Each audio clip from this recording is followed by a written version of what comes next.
سنة 2020 نزل فيلم اسمه سبري. الفيلم ده بيتكلم عن شاب مهووس بالسوشيال ميديا والمتابعين، حاول بكل الطرق يزود المتابعين اللي عنده بس معرفش، لحد ما قرر انه يقتل لايف قدام الكاميرا، ومش اي حد، يقتل ابوه وامه كمان. الموضوع بدأ بانه ركب كاميرات في العربية اللي كان شغال عليها زي اوبر كده عندنا، وبدأ يصور كل حاجة بتحصل في العربية لايف للمتابعين، وحط ازاز مية فيها مخدر عشان يشربوا منها ويغمى عليهم وبعدين يقتلهم. فضل يقتل وكل مدى المتابعين بتزيد لغاية ما قتل 8 اشخاص على الطريق بطرق مختلفة، وختمها في الاخر بابوه وامه. اللي لفت نظري بقى هو تعليقات الناس في اللايف، اللي بيشجعوا انه يقتل واللي بيقترح عليه طرق مختلفة واللي مستمتع جدا بالدم اللي بيشوفه. انا قلت قشطة تمثيل يعني، بيبالغ عشان يبينوا لك ايه، ان الناس بقوا وحشيين والنت جننهم وكده. لغايه ما كنت بعمل فيديو عن بنت مشهوره في انستجرام اتقتلت، واللي قتلها حط صوره جثتها على النت.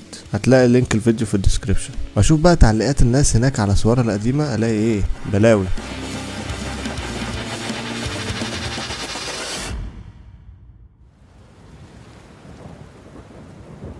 السوشيال ميديا بقت مكان غريب قوي، تحس ان البني ادمين اللي ورا الشاشات مش هم اللي انت بتشوفهم في الحقيقه. مختلفين، عندهم صراحه اكتر ان هم يتريقوا على حد مقتول، عندهم ثقه اكبر ان هم يضحكوا على انتحار بنت بسبب الاكتئاب. بمناسبه الانتحار، مولي راسل دي بنت عندها 17 سنه انتحرت في اوضتها. ابوها كان هيتجنن ويعرف السبب اللي خلاها تعمل كده. دور في تليفونها ولقى ان هي كانت بتشوف محتوى ليه علاقه بالاكتئاب والانتحار، عشان كانت مش راضيه عن شكلها ومش واثقه في نفسها. والمصيبه بقى ان خوارزميات المواقع دي كانت بتقترح عليها الكلام ده اكتر واكتر. منصه بينترست بعتلها بالنص كده 10 صور اكتئاب وانتحار ممكن تعجبك. الخوارزميات دي بتجيب لك المحتوى اللي انت مهتم بيه وبتبحث عنه وترشحه لك اكتر واكتر، بس من غير عقل، من غير ما تفلتره. لو عندك مشاكل نفسيه هتزودها لك، لو عندك افكار انتحاريه هتاكدها لك. بس هو كان ايه اللي وصلها لكده اصلا؟ اللي بيحصل لما حد بيعمل لك لايك او كومنت حلو هو ان مراكز المكافاه في دماغك بتنشط، فبتحس بسعاده لحظيه مره في مره لحد ما اتعودنا وارتبط عندنا الاحساس بالسعاده لما بنسمع صوت النوتيفيكيشن. عشان كده عقلك ادمن انه يجري بسرعه يشوف مين اللي عمل لايك عشان ياخد شويه سعاده كتصبيره كده يعني.